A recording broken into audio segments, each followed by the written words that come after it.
Hello YouTube, Paul coming at you. Let's see if I can get rid of that glare. There we go. Meant to do this sooner. An expo, Toronto Expo day, I think of it as day 3 and 4, but it's not. It's day 2 and 3, not including the VIP night. So thought I'd do a quick recap. Made it halfway through day 3. Whatever disease I was fighting decided to turn into a sinus infection. So I went and hung out, had some good conversations. Hung out with Yannick, went for coffee, and then I just could not do it. So I bailed, went to my hotel room. I was supposed to go to supper, woke up from a nap. Yeah, that wasn't happening. So for the Sunday, yes, I stayed in my hotel room.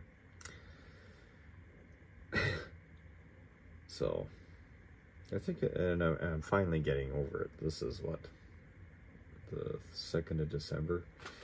So, yeah, just a wicked gnarly sinus thing. So yeah, that's my recap. Didn't acquire anything on the show floor, because why would I? You know, just travel across the country, pay for a hotel. But I did acquire something, and it was here waiting for me. Actually, I got home the Monday after the expo. Tuesday, sick as a dog. I got called into work, and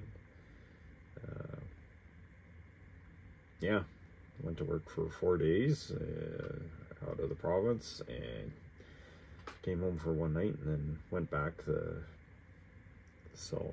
But yeah, this was here waiting for me. It's a cool piece. Like, it's part of what I enjoy. People say, well, how could you not buy something at the expo? Well, some things I look for, and then right before the expo, eBay sent out it was a $50 off coupon. So a card I had been watching, there was a price drop. I think he knocked a bit off it, and so with the $50 off coupon and not spending anything at the expo, like literally nothing other than meals and Ubers, I picked up this Connor McDavid Remnants, and it is a piece of his stick. It's got the CCM tax. It's got a little bit of yellow, hollow foil. It's coming across here. Yeah, because I can, I'm just gonna handle the card. And there he is. And this is from the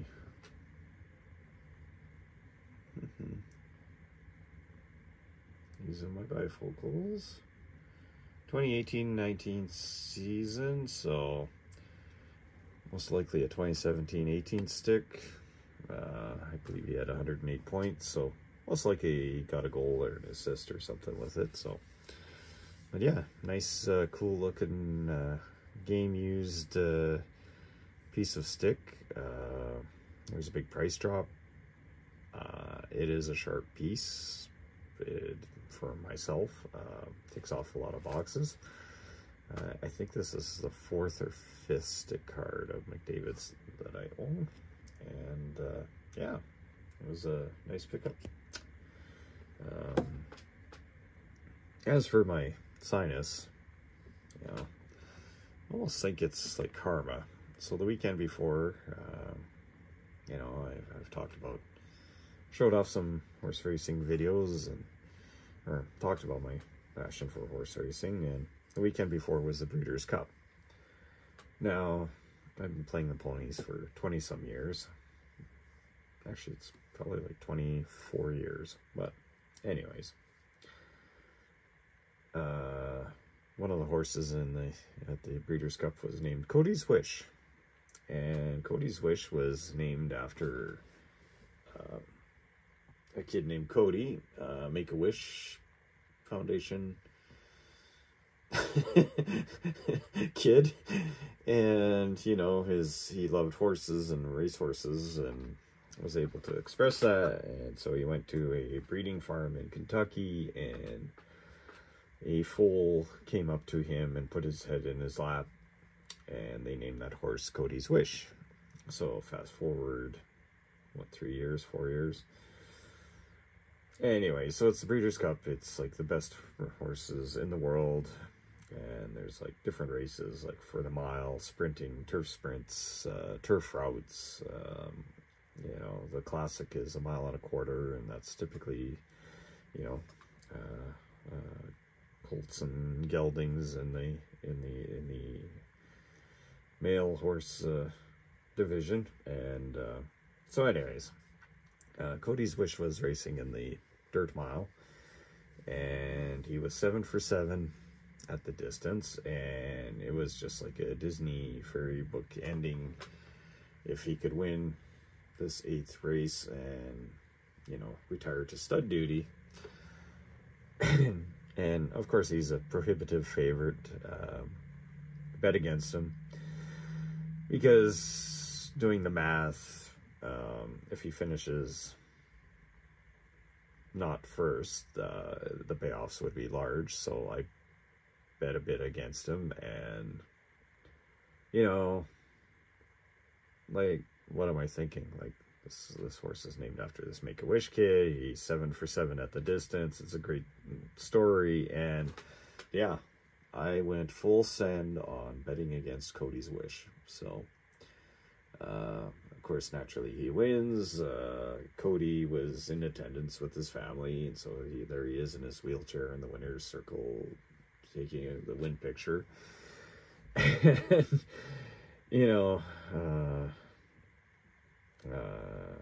it's a bittersweet moment because it was let known to the horse racing world, because this was Saturday, whatever, week before the expo, and Sunday him and his family traveled back to their home, and unfortunately Cody passed away due to complications to his condition because he's a Make-A-Wish kid. So I seriously believe my illness and misery at the expo, and then bringing it back and suffering through until about last Tuesday, was because I bet against Cody's Wish. So yeah, so next time I just won't bet against horses named after Make-A-Wish Foundation kids. But this is a cool card. Enough of my whining about a sinus infection. It did clear up on its own, but you know, it took a little time, and then you know, so there you have it. My one expo pickup that wasn't at the expo, and a recap, and you know, my misery, you know, karma. So there you have it. Zed Wesker Griff says, get amongst it, y'all.